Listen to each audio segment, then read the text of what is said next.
Alors, le projet TOPS est un projet financé par la Commission européenne, mis en place également par l'Union des firmes phytosanitaires européennes et qui s'est mis en place en novembre 2005 et qui vise à diffuser, harmoniser le message sur la prévention des pollutions ponctuelles par les produits phytopharmaceutiques agricoles. Il se termine en novembre 2008, on est donc à 6 mois de la fin du projet. Au niveau des enquêtes est ressorti le fait qu'il fallait se focaliser sur le remplissage, le rinçage du culvé et la gestion des effluents pour arriver à prévenir ce type de pollution. Ça, c'est le premier type de résultat d'enquête au niveau européen auprès des conseillers. On a un deuxième type de résultats qui sont les enquêtes réalisées sur les bassins versants auprès des agriculteurs. Donc, dans le cadre de TOPS, on a suivi 6 bassins versants. On les a interrogés au téléphone de la même façon sur leur opinion sur le problème de pollution ponctuelle. Donc on s'est rendu compte qu'au niveau européen, ils considéraient tous que les problèmes de pollution étaient dus à la fois aux pollutions ponctuelles et aux pollutions diffuses, 50-50, mais qu'en revanche, il était peut-être plus facile de réduire les pollutions ponctuelles que les pollutions diffuses. Ils sont d'accord sur ce genre de choses. Le deuxième type d'enquête qu'on a réalisé auprès des agriculteurs, ce sont les enquêtes diagnostic exploitation de terrain sur les bassins versants. Donc en France, on a réalisé 100 diagnostics sur le bassin versant et 100 diagnostics en Belgique sur un bassin versant transfrontalier. Et on se rend compte d'un certain nombre de différences ou de choses identiques. Donc, par exemple, en termes de stockage, les pratiques sont bien maîtrisées au niveau de tous les bassins versants.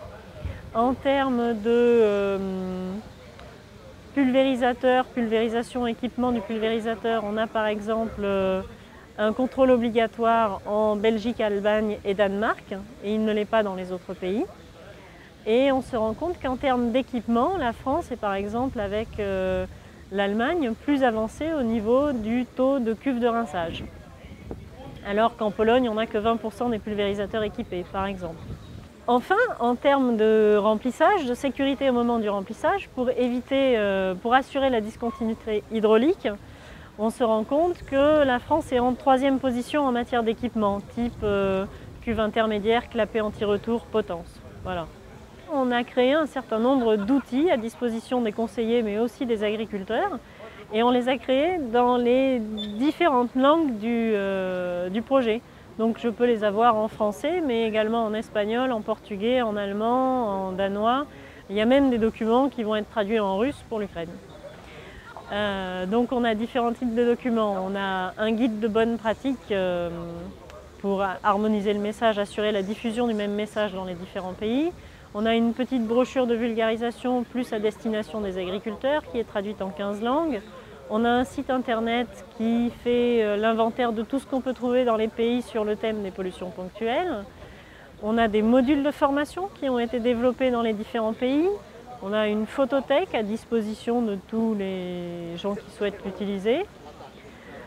On a des stands de démonstration également qui circulent à travers l'Europe. On a créé 3 stands qui sont mis à disposition des partenaires ou de nos partenaires locaux.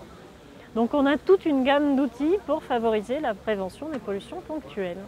Les 6 derniers mois vont être consacrés à la mise en place ou à proposer une méthodologie de diffusion de ces bonnes pratiques au niveau européen. Donc à partir de l'expérimentation bassin versant, on va essayer de proposer une méthode de diffusion des bonnes pratiques. On va identifier les facteurs de succès, les freins et proposer un moyen de diffuser à grande échelle ces bonnes pratiques.